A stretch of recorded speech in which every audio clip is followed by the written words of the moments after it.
உங்களுக்கு ஒனியன் பக்கோடா பிடிக்குமா? அப்போ கண்டிப்பாக இதுவுமே பிடிக்கும். ஏன்னா இது அதை விட டேஸ்டான ஸ்நாக்ஸு, ஈஸியான ஸ்நாக்ஸு. ட்ரை பண்ணலாமா? அதுக்கு முதல்ல 4 பெரிய வெங்காயத்தை இந்த மாதிரி மெல்லிஸாக கட் பண்ணி வச்சுக்கிறோம்.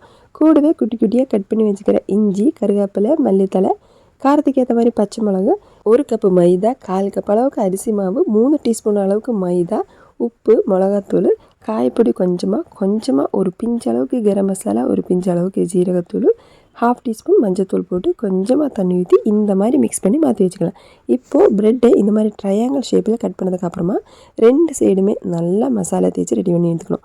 இந்த மாதிரி 2 சைடுமே ரெடி பண்ணதுக்கப்புறமா லைட்டாக சூடாக இருக்கிற எண்ணெயில் இந்த மாதிரி எல்லாத்தையுமே போட்டு லைட்டாக கலர் சேஞ்ச் ஆகணுங்க. ரொம்ப கலர் ஆகாமல் ஒரு கோல்டன் கலர் அளவுக்கு நம்ம இந்த மாதிரி ரெடி பண்ணி எடுத்துக்கணும். அதாவது இந்த மாதிரி ரெடி பண்ணி எடுத்துட்டிங்கன்னா சூடாக சாயாவுக்கு ஈவினிங் ஸ்நாக்ஸில் மொறுன்னு பிரெட் ஒனியன் பக்கோடா கண்டிப்பாக ட்ரை பண்ணி பாருங்கள். ஒனியன் பக்கோடா பிடிக்காதவங்களே இதை ட்ரை பண்ணி சாப்பிடுவாங்க. ஏன்னா அந்த ப்ரெட்டு கூட மிக்ஸ் பண்ணி சாப்பிடும்போது ரெண்டோடைய கிறிஸ்பினஸ் இருக்குது பார்த்தீங்களா, அதோட டேஸ்ட்டே வேறு லெவல் தாங்க. கண்டிப்பாக மிஸ் பண்ணாமல் இன்றைக்கி ஈவினிங் ஸ்நாக்ஸ் என்ன வேணும் அப்படின்னு யோசிக்கிறதுக்கு முதல்ல இந்த பிரெட் ஒனியன் பக்கோடா ட்ரை பண்ணி பாருங்கள்.